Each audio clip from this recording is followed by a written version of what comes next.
Hey, what's up, everybody? It's your man, Darrell Owens, and we're here for another episode of One on One here on the Legacy Maker Sports Network, and of course, airing on the amazing Bowie Television. And we're here at episode 139. And week 2 of the NFL is about to go down tonight. We got Dolphins and Bills, which should be a very, very fun matchup. These two teams always kind of getting into it where it just they're battles, but the Bills always seem to come out on top. So we'll see how that end up going tonight. But of course, we got so much to get into. Got to go over week 1, introducing a new segment, which is kind of new but not new.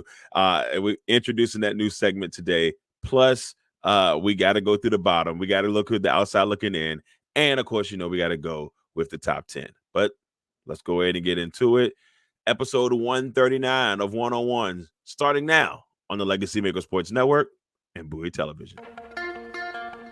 One, one, one, one, one, one, one, one, one, one, one, one, one. Welcome to the one-on-one. When it comes to ratings, man, we number one. I get the truth, then I give them the scoop. If anybody got a question, I give them the proof. Welcome to the one-on-one. When it comes to ratings, man, we number one. I get the truth, then I give them the scoop. If anybody got a question, I give them the proof. Welcome to one-on-one at Legacy Maker Sports Network.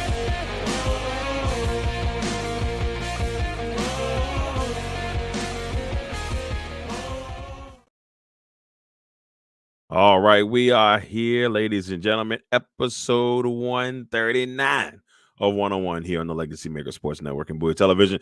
Yes, once again, very excited to be here today. We got a lot to get into, new segments, the bottom, the outside looking in, the top 10, the finale, all that fun stuff. And, last week, that first week of the NFL was a fun one. I traveled down to Tampa to watch the Commanders take on the Tampa Bay Buccaneers. First time in Tampa. It was very hot. It was steamy out there, on the behalf of Bowie Television, and it was a lot of fun. Definitely an experience. I would love to go back to Tampa one day to actually kind of just go in and just enjoy the city, but definitely a beautiful town. But man, it was 103 on the field. Shooting photography on the field 103 is crazy work. But hey, when you love what you love, you love what you love. But we want to go ahead and get this party started. We got Bills and Dolphins tonight, and then that's why I don't want to keep you crazy long, but let's go ahead and get into it. Let's knock out the bottom.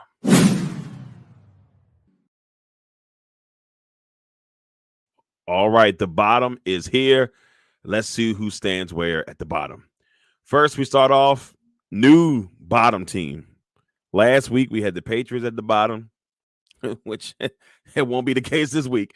And so this week we got the Panthers at the bottom, at the very bottom. It was a bad deal, ladies and gentlemen. It did not go well for the Carolina Panthers in week 1. First quarter getting slammed around, just 17-0 right out the gate.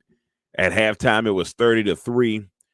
They finally scored their first touchdown in the third quarter, and then the Saints tacked on another 10 points in the fourth, 47-10. 47-10. It was never close. It was never close. And I'll be honest with you, man, I really feel bad for Bryce Young. The look that I saw on his face, where they kind of just, kind of pan to him on the sideline, he's disheartened. Like, I don't know how they fix this. And as much as I love Dave Canales, and I had the Carolina Panthers coming in the season, shocking a couple people, not like winning 10, 15 games, but I thought they would win more than they won last year. But if it's going to be like this, man, can you imagine what the rest of the season is going to be like? They go on 17. Don't look, Carolina fans, I'm sorry. I really am. I want the best for you guys. But something's got to give. Carolina's number 32. I don't think it gets any easier this week. I don't think it gets any easier throughout the year. And they got the Chargers this week. So, boy, oh boy. Now, we head to number 31, the New York Football Giants, another team that just went in there and stunk the bed up. They took on the Minnesota Vikings, losing 28-6. Sam Darnold comes into town Back to his old stomping grounds when he was a New York Jets quarterback, 19 for 24, 208 yards, 2 TDs, interception in there. But overall, a great day. And what I'm about to say is going to hurt my feelings, but I'm going to say it because he's still my guy. Aaron Jones doing Aaron Jones things, 14 carries, 94 yards, and a TD. It hurt my heart to see him scoring that purple and gold, but I am happy for him. Yeah. Oh man, I don't know. Anyway, but the Vikings impressive. A team that I did not have winning a lot of games yet. I feel like all the teams I picked that win like one game, it's coming back to bite me already. They've already won their first game. So, look, congratulations to the Vikings. A job well done, and they get to move to 1-0 at the beginning of the season. At 30, the Washington Commanders. Like I said, I was at this game. Baker Mayfield looked absolutely amazing. Mike Evans in person is insane to see. Insane to watch him just kind of do his thing and make these amazing catches throughout this ball game. And I will sit here and say I'm honored that I got the chance to see it, to see a future Hall of Famer just do his thing at home. I'm going to throw a little disclaimer early. I think this Buccaneers team is going to be a lot better than people think, including myself. I was easy to just give this division to the Falcons, but after what I saw from the Falcons, who you see are 21 in the bottom, the best team at the bottom, it didn't go well for them in that first game against Pittsburgh. So, but back to Washington. Defense was, boy, it was tough. It was hard to watch, man. The defense was going through some really tough times. And kind of just watching that the secondary get annihilated, unfortunately, from Mike Evans and Chris Godwin, and even the young rookie McMillan. I could be saying this name wrong. I don't know first name, but McMillan. He scored a touchdown. So they just look great. And unfortunately, Washington's got a chance this week to try to win number 1. They'll take on that number 31 team, the Giants, this week at home, in their only home game of the month. And we'll see if they can get the snide off their back from the Giants, because every single Giants Commanders game that I've been a part of as a member of the media, we've seen the Giants. They're 6-0-1 against Washington. I've never seen Washington beat them. So, but this time around, there's no Saquon Barkley, but they still do have Daniel Jones, who's never, if I'm not mistaken, lost to the Commanders. At number 29, the Vegas Raiders. They disappointed me truly. I thought that it would be a nice, easy win for them. Well, not an easy win, but I thought they would win this game against the Chargers, and it didn't look good at any point. Minshew, 25 for 33, 257 yards. But, it wasn't spectacular. Once again, Jacoby Myers is their leading receiver, not Devontae Adams. And I don't know how long that's going to go before Devontae said, look, man, get me out of here. But you can't have games like this. And the Chargers and the Raiders have really good games the last couple of years when it comes to them two going at it. So kind of surprised in this one. Messed me up in my pick 'em, but we'll talk about that later. I got the Raiders at 29. At 28, the Tennessee Titans. They took on the Chicago Bears, had a chance to win that game, and then late, we saw the pick six. Tariq Stevenson, 43-yard interception return. And then we saw DeAndre Swift go in for the 2-point conversion to give the Bears the victory, 24-17. Tennessee still has some things they got to work out. And yes, Will Levis is their guy, but 19 for 32, 127 yards, a touchdown, and 2 picks. It's got to get better. You got some really good wide receivers out there, maybe a potential Hall of Famer in DeAndre Hopkins on this team, and it just wasn't there. Tennessee at 28. 27, the Denver Broncos. Now, there's a part of me that wants Denver to be a little bit higher because they really did a good job and really competed with the Seahawks in their contest, only losing 26-20. And the only reason why, I'll be honest with you, I have them lower is because they're inexperienced in a lot of places, but I don't know how long I'm going to be able to use that. They battled against a really tough Seattle team. So I'll give them that much credit on that one. We got the Broncos at 27. At 26, the Cincinnati Bengals. Man, I should put them at the very bottom. Going out here losing to the New England Patriots. What were you guys thinking? What were you guys thinking losing to the New England Patriots. But hey, look, shout out to the Patriots, man. They went out there. I said they would only win one game this year, and they said, "No, bro, we're gonna win the one game first, and we'll surprise you the rest of the season. We'll see how it goes from there." But congratulations to the Patriots. And the Bengals got so many issues. They've got to figure out what's going on with Jamar Chase. They've got to figure out, Higgins, he's nicked up, and it just didn't look good. And to be honest with you, I think they missed Joe Mixon. And Zach Moss had a decent game, but they missed Joe Mixon. I mean, Joe Mixon was a big part of that franchise for the last, you know, couple, like almost a decade. Zach Moss only 9 carries for 44 yards, and you see Mixon second in the league right now in rushing, out there killing it in Houston. So anyway, Bengals at 26. At 25, another disappointed team, the Cleveland Browns. You're the best defense in the league last year, but you go up this time against, I believe they were number 1 last year, but they were a top 5 offense last year in the Dallas Cowboys. And the Cowboys said, you know what, bump you. And they went out there and just punched him in the mouth. Now, we also have learned that Deshaun Watson, quarterback of the Cleveland Browns, has another accusation on his hands. And we don't know if that was what was bothering him the other day, but he sure didn't look like he was in the right mind frame. So Cleveland's got to figure it out. If you need to go put Jameis in while you figure this out, do it. But it's going to be a long season for Cleveland if this is the play they're going to get out of the quarterback position.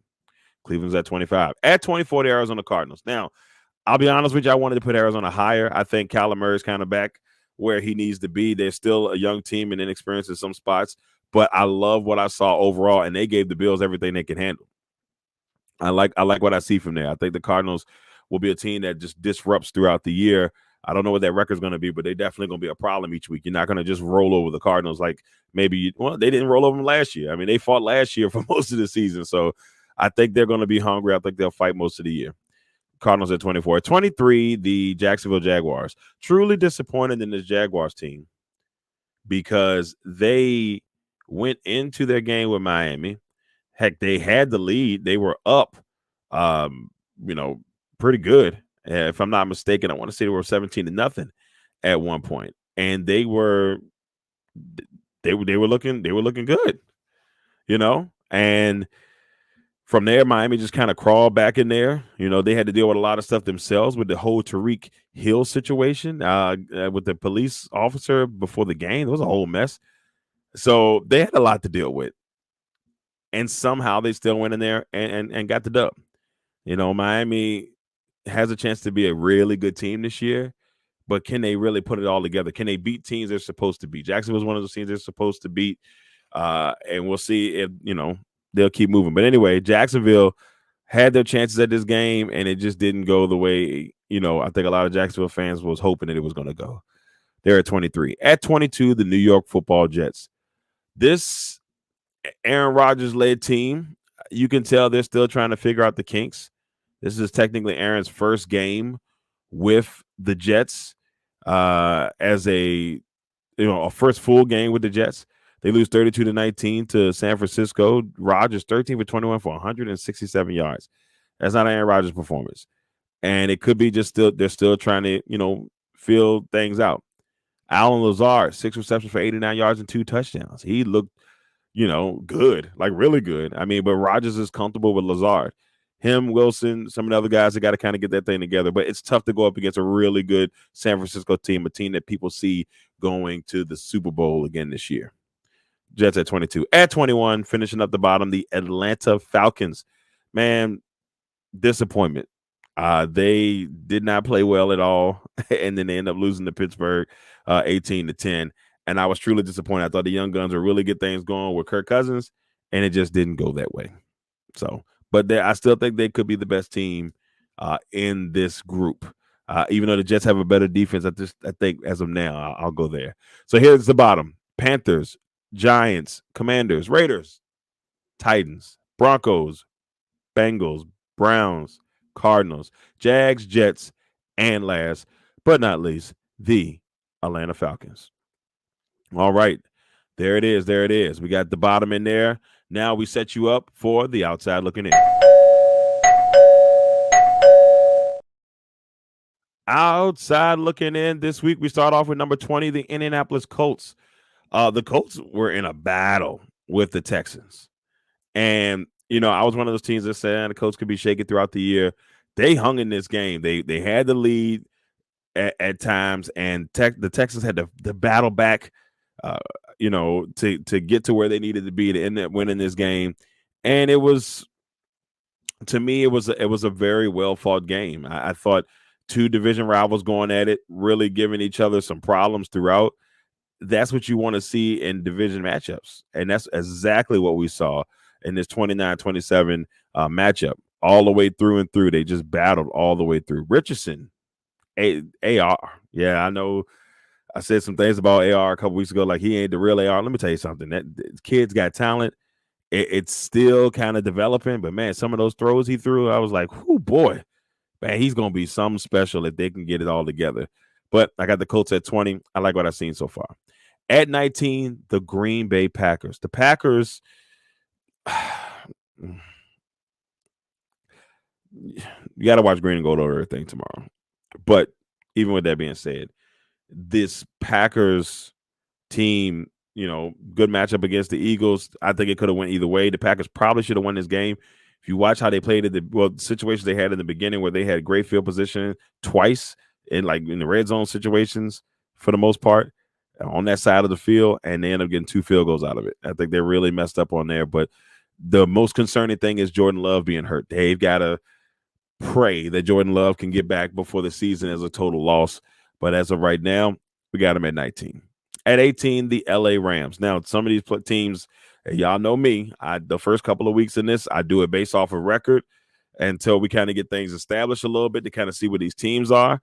So you're going to see teams like Baltimore at 17, the Rams at 18, the Packers at 19, that probably shouldn't even be there. And you can probably even look at that in the bottom. But that's how it's going to be for the first couple of weeks until we get this whole thing established. So for me, Packers at 19, Rams at 18. They had a really good game against the Lions. Really good game against the Lions. So they're the best of the 0-1 teams, second to best of the 0-1 teams, in my opinion. I really don't have that much to say. Hope they get Puka Nacua back. And I think once they get Nacua back, kind of get things going, they get their first victory, I think they'll be fine. I did pick this Rams team to go to the Super Bowl, so we'll see. At 17, the Baltimore Ravens. So many missed opportunities. So many missed opportunities against the Chiefs. What a great game it was, though. The first opening night game. Great pass to Isaiah Likely into the end zone at the very last second, but just a toe, like a big toe was stepped on the out of bounds line, and they end up losing. Now, I don't know if they would have won and they probably would have went to overtime because they were going to go for 2. John Harbaugh sent the unit back out there, so let's go for the win. And so one way or the other, it could have been whatever, but they end up not getting the win, and they are the best, in my opinion, of this 0-1 teams.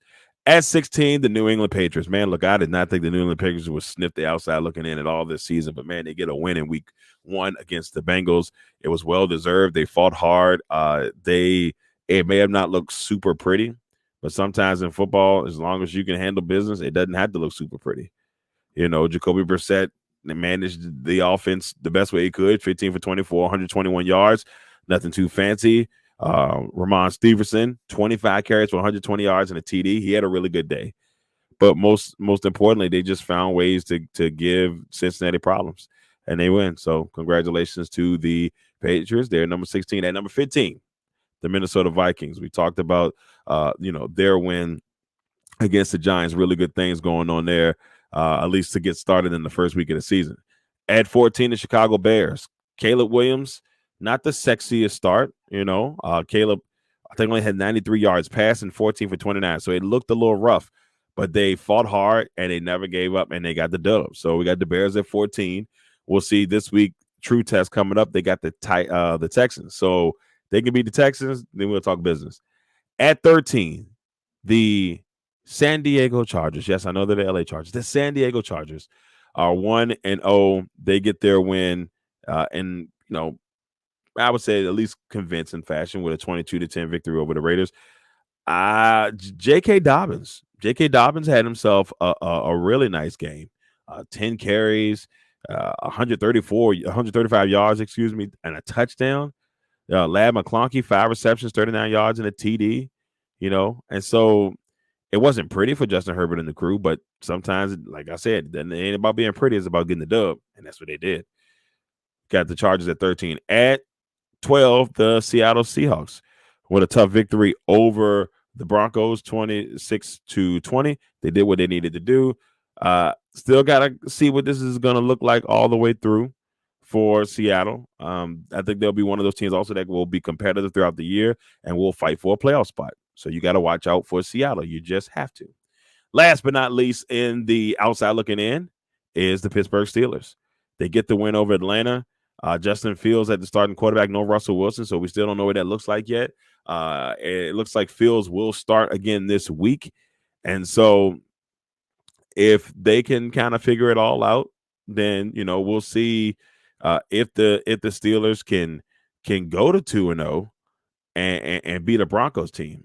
Spoiler alert, I did not pick the Steelers to win this game, man. It's funny. Last year, I don't think I picked the Steelers a lot neither, and they made the playoffs. So, Steelers fans, if I'm picking against you, there's something to smile about.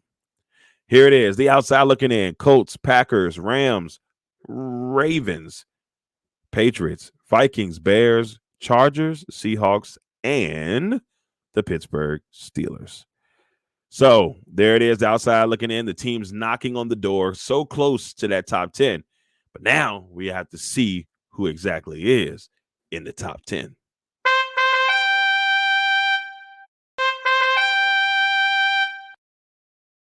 All right, here it is, your top 10. The New Orleans Saints, top 10. Look, Derek Carr and the crew went off. They said, I was one part. I had them. See, I don't know what it is about the teams that I picked to have a terrible season that decided to win games in week one. They felt like they wanted to prove me wrong. I know y'all say you just a small fish. Nobody cares about your opinion, but in my heart, that's what it feels like. They came out there and said, we're going to show y'all something. And that's exactly how I felt, man. I'm like, come on, what are we doing here? But the Saints go in and they get a win, 47-10 over the Panthers, nevertheless. And it just looked good all the way around. Derek Carr had only 200 yards passing, but he was 19 for 23 and 3 touchdowns. Rashid Shaheed, 3 receptions, 73 yards. Kamara doing his thing, 15 carries, 83 yards. It just looked good all the way around, and the Panthers looked terrible. So shout out to the Saints. They did what they needed to do. They get the dub. They're at number 10 this week. See if they can keep that up against the number 6 team in our power rankings, Dallas, this week. At number 9, the Buffalo Bills. Buffalo is interesting. Now, they had a hard-fought battle with the Cardinals. They got the dub, which is what you want. You want to get the win. And they were able to get that win against the Cardinals in a game that I thought that they were going to let slip out of the wayside because Kyler Murray was kind of doing his thing. Kyler Murray missed a wide-open Marvin Harrison Jr. for a touchdown that could have won this whole thing. Like he didn't even see him. There was nobody out there but him. And Buffalo may have got lucky a little bit, but Josh Allen, I thought, played, the way Josh Allen does, 18 for 23, 232 yards in a TD. Cook did his thing with 19 carries and 71 yards. The young rookie Keon Coleman, 4 receptions, 51 yards. I saw an analyst say that Diggs not being there might not be the worst thing because the team has more balance. We'll see if that's the case this year. They're at number 9. At number 8, the Tampa Bay Buccaneers. A great performance against Washington, 37-20. Baker Mayfield had 4 touchdowns, 289 yards. Evans did his thing. I was very impressed by this Buccaneers teams. And maybe because I just got a chance to see, and it's week 1. I want to see how they do this week against the Lions, the number 3 team in this power rankings. If they beat the Lions this week, then we might have something on our hands. I know it's early, but it's still something that you got to kind of look out for. So we'll see. We'll see. Buccaneers are at 8. At 7, the Miami Dolphins. Impressive win, a comeback win against the Jaguars in an in-state battle. And the whole thing with Tyreek Hill getting arrested before the game, which was a whole nother thing. Like to get arrested before the game, they threw my man on the ground. I was in shock watching the video as the game was unfolding on Sunday. But I'm not 100% sure I saw what I saw, but I swear I saw one of those police officers hit him in the ribs during the altercation. It was just a crazy thing. Calais Campbell comes out there, is his Dolphin teammate, to try to help him out. He gets cuffed up. That's just a weird situation. And he could have been driving fast because that was something that I was hearing. And We know how NFL players and driving fast have not mixed well in the last couple of years, and it seems like it's always some type of street racing thing that's been happening. So hopefully, I don't think this was the case in this one, but still driving fast in these cars, you got to be careful out there. But the Dolphins got to win. They got, of course, the Bills tonight. So number 9 versus number 7 tonight. We got a lot of the inner battles happening here in week coming in week 2. So some of these people are not going to be in the outside looking, or not going to be in the top 10 next week. Will probably be in the outside looking in. But we've got the Dolphins at 7. At 6, the Dallas Cowboys, impressive victory over the Browns. Just a beatdown, 33-17. It wasn't as close as the score, and that's saying a lot. It wasn't as close as what the score is showing. But I thought that Dak and the crew came in there, did some really good things. It wasn't super impressive numbers, but I just think that they handled things the way you needed to handle things. So shout out to the Cowboys. They moved from 10 to 6 this week. At number 5, the Philadelphia Eagles winning against the Packers in a barn burner down in Brazil. I felt like still that the Packers let that game slip away, but an impressive performance by Saquon Barkley, who just does what teams do, running good running backs do against the Packers. 24 carries, 109 yards, 2 touchdowns on the ground, 1 in the air. So Philly looks good. Hurts still trying to get his groove going. A.J. Brown has 5 receptions for 119 yards and a TD. So we had to watch out for Philly and see what they do. They got the Falcons this week. So the Falcons, I got to figure out to get a win here because Philly's going to be hungry. At number 4, the Houston Texans. They move up 1 slot, and I was impressed all the way through. They battled through, but I love the weapons on this team. Nico Collins, Stephon Diggs had 2 touchdowns. Tank Dell, you got Schultz. They got a really good offensive line. Of course, you got C.J. Stroud. I like the Texans. I like what they got going on. They're at 4. At 3, the Detroit Lions win a tough Sunday night matchup against the Rams, a rematch of last year's playoff game, wild card game. And we saw the Lions hang on tight and win it in overtime. David Montgomery did his thing in overtime to set the Lions up for the victory. So it was just nicely done all the way around for Detroit. And that's what good teams do. They find ways to win, and that's what Detroit did. They're at number 3. At number 2, the San Francisco 49ers. San Francisco win on Monday night, beat up on the Jets. It was impressive all the way through. And, no Christian McCaffrey, but, hey, Jordan Mason came through and said, we don't need Christian. At least like right now. I need him for fantasy purposes, but it was like, we don't need him right now. And Jordan Mason goes out there and does his thing and helps San Francisco get a dub. They're at number 2. At number 1, the Kansas City Chiefs. They get the win over the Ravens, who were the best team in football last year. And then, on a regular season record. And then, of course, the Chiefs, the defending champs, go in at home, do their thing, get the win in a dramatic matchup against the Baltimore Ravens on that Thursday night opener. So there it is, the top 10. Saints, Bills, Bucks, Dolphins, Cowboys, Eagles, Texans, Lions, 49ers, and the Kansas City Chiefs. Well, there we are. There is our power rankings for the week. That's where we set at. The Chiefs locking in the number 1 spot for the 2nd straight week. We'll see if they'll be able to hold on to that entering this week. Now, we're going to finish this bad boy up. It is time for the finale.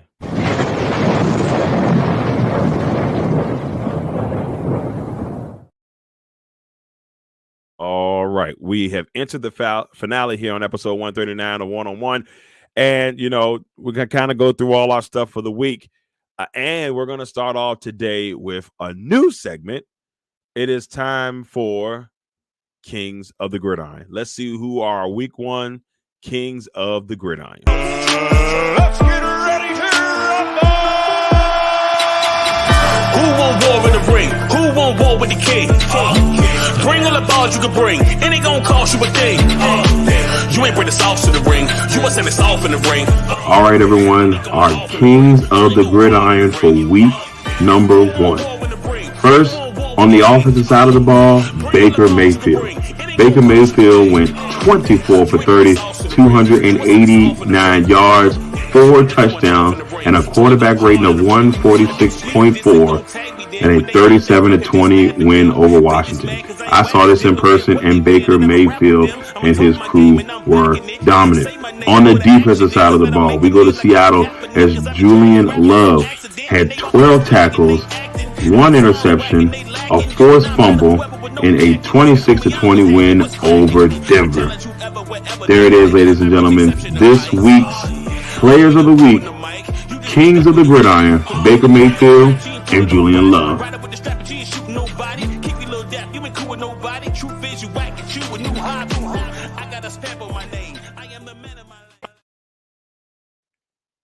All right, there it is. Our power rankings. Players of the week for week 1 are Kings of the Gridiron, Baker Mayfield, 24-31, 289 yards, 4 TDs, 146.4 QBR against Washington. Absolutely killed it against the Commanders on Sunday. Julian Love, 12 tackles, an interception, and a forced fumble in the win for Denver. Some critical play from him. And there was a couple of defensive players I could have went with, but I thought Love had a really major impact for Seattle. Next, let's head to our MVP candidates. Number 1, Pat Mahomes. I didn't think he did anything to lose it last week. We got him at number 1. And number 2, Baker Mayfield. Really good performance. And like I said, it's week 1. So this is kind of loose. We'll see how things kind of end up. But I like what I saw from Baker. And I wonder if he can keep it going. It feels like he's finally found his niche, his place, where he needs to be. So shout out to Baker Mayfield. Hope everything continues to go well for him. At number 3, Joe Mixon. Joe Mixon, who, just had an amazing first week, was out here just giving people the business in that first week of the season. And I said to myself, like, man, I know the Bengals have to be like kicking themselves in the foot, after this 159-yard performance on 30 carries and a TD.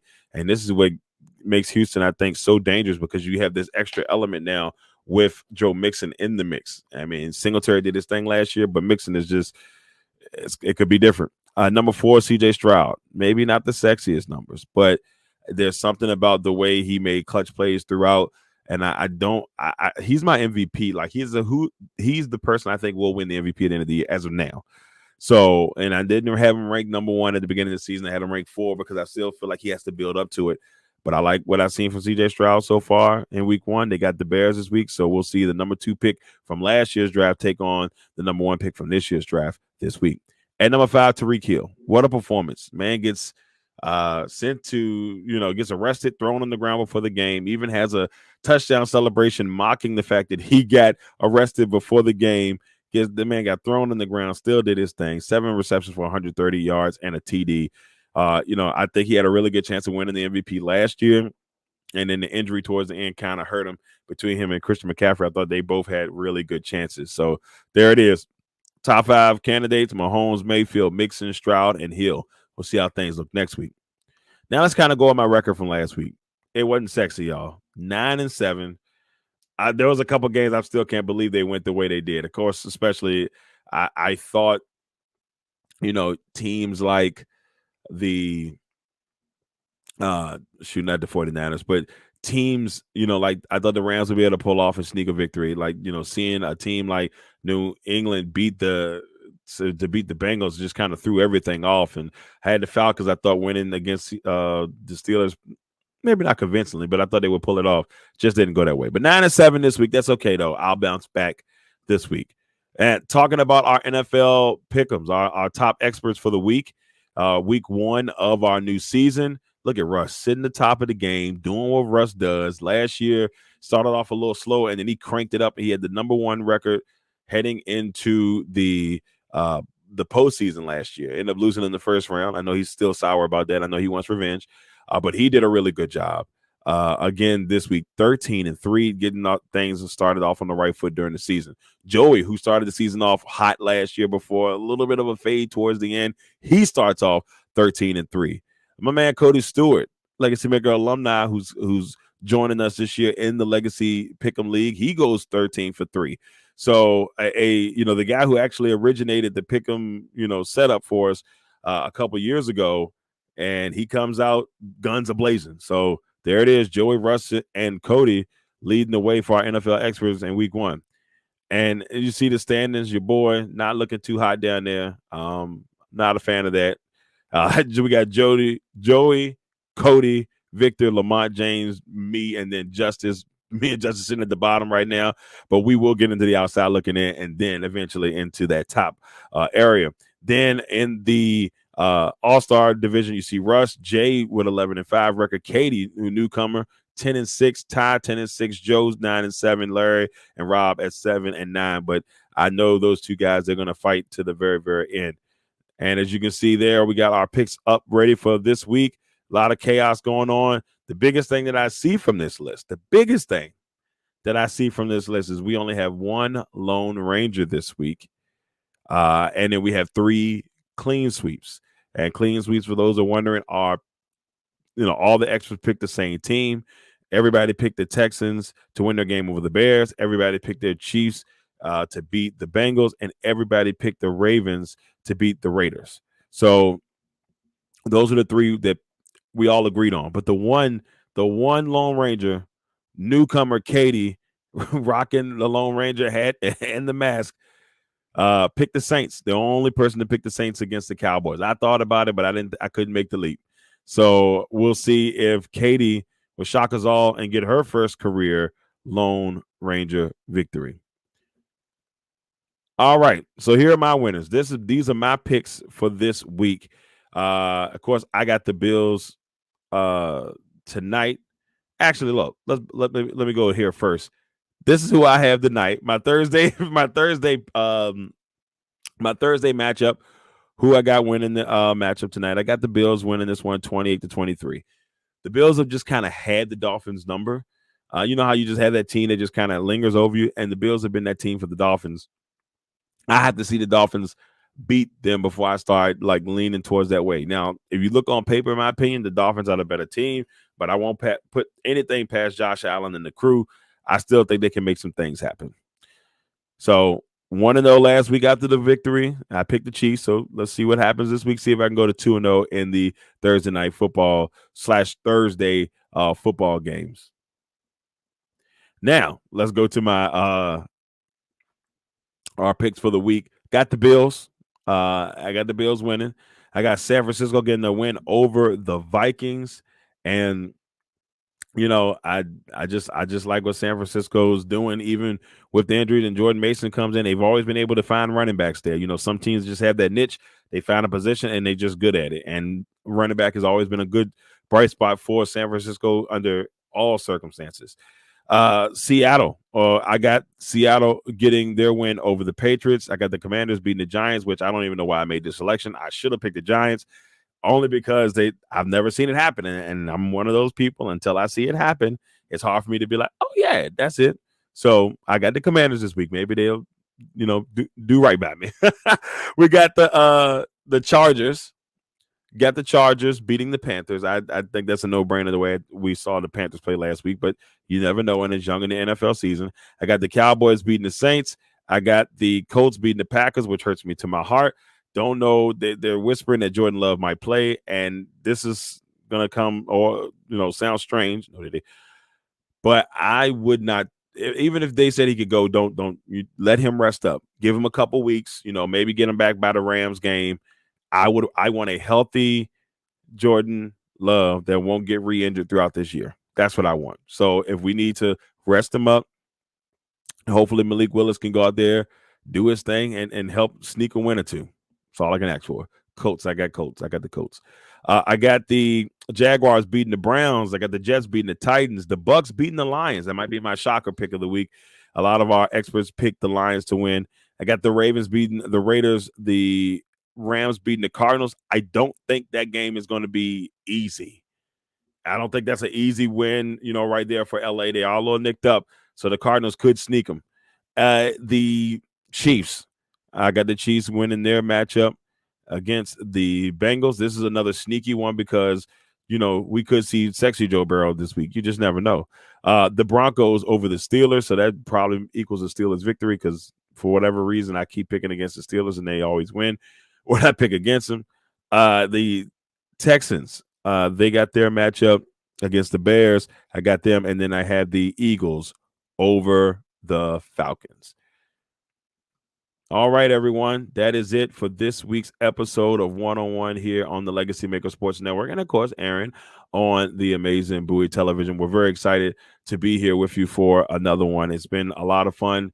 I really enjoyed this first episode, getting everything in the groove as the season goes along. I can't wait to see what the rest of the season is going to look like.